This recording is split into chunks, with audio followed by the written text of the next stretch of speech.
ici Piero San Giorgio.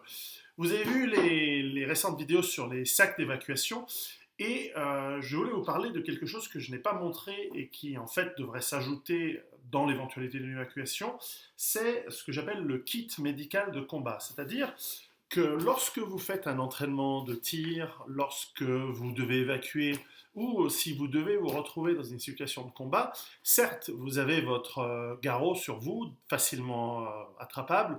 Certes, vous pouvez avoir un petit garrot hémostatique type Quick Clot, ou un pansement, pardon, hémostatique comme un Quick Clot, etc.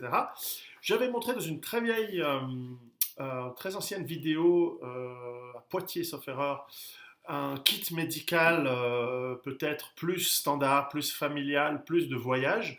Mais voilà, je voulais vous présenter le kit de combat tel que je le prendrais avec moi si je devais aller. D'ailleurs, c'est celui que je prends avec moi lorsque je vais faire des entraînements de tir ou des instructions de tir.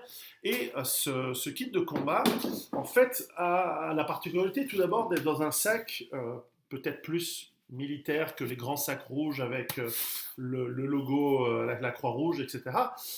Il a l'avantage d'avoir un système molle qui peut s'accrocher typiquement dans le cas d'une évacuation sur votre sac d'évacuation, si vous avez des attaches, ou sinon avec des sangles, ou à une ceinture, typiquement celle que je vais vous montrer dans une autre vidéo, une ceinture de combat à laquelle vous pouvez l'accrocher, et avec le système molle, c'est relativement facile à attacher.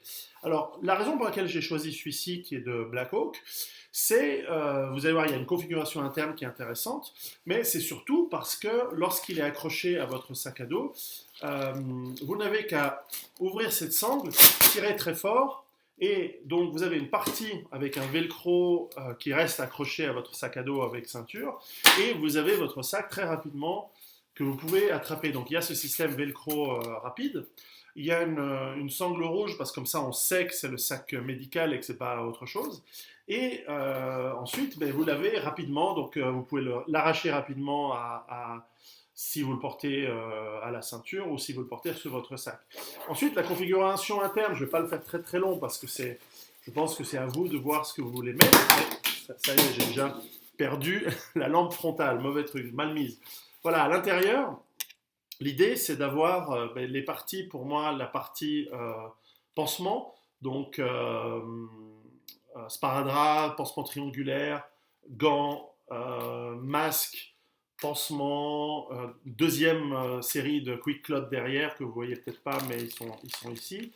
De quoi accrocher de quoi faire un pansement externe. Et puis, la partie en bas, ciseaux, pinces, et ici derrière, il y a des instruments, il y a scalpel, point de suture, et même une crème antibiotique, du liquide physiologique en plusieurs petites, comment on appelle ça, capsules, mais en plastique. Et donc, vous avez l'essentiel pour des systèmes contre les brûlures, et bien sûr de quoi stériliser, en tout cas nettoyer une plaie avant de travailler dessus, etc. Alors, ça ne remplace pas ce que vous devriez toujours avoir avec vous, c'est-à-dire le garrot et un gros pansement, par exemple hémostatique, mais clairement, vous pouvez le remplir comme vous voulez, ça c'est un exemple et je ne vais pas aller dans le détail. Clairement, ce genre de sac, je vais récupérer ma lampe frontale qui est utile pour les soins de nuit, pour ne pas avoir les mains évidemment libres. Et donc, ce genre de sac est pour moi extrêmement pratique. J'ai mis mon groupe sanguin également dessus parce que c'est celui que je porte. Et donc, à vous de le configurer, mais enfin simplement pour dire que voilà, ce genre de sac, il est très léger, il doit peser au pif comme ça 500 grammes. C'est tout à fait quelque chose que vous devriez avoir sur vous. Si vous êtes dans une situation dangereuse, alors vous pouvez avoir des sacs beaucoup plus simples si vous faites du sport ou dans votre quotidien, on est clair. Mais ce genre de sac est parfaitement adapté à une situation plus tendue si vous êtes dans une zone de guerre. Ça arrive, hein, je connais plein de gens ici à Genève qui voyagent dans des zones de guerre dans le cadre des Nations Unies et donc pour eux c'est pas du tout ridicule d'avoir ce genre de sac.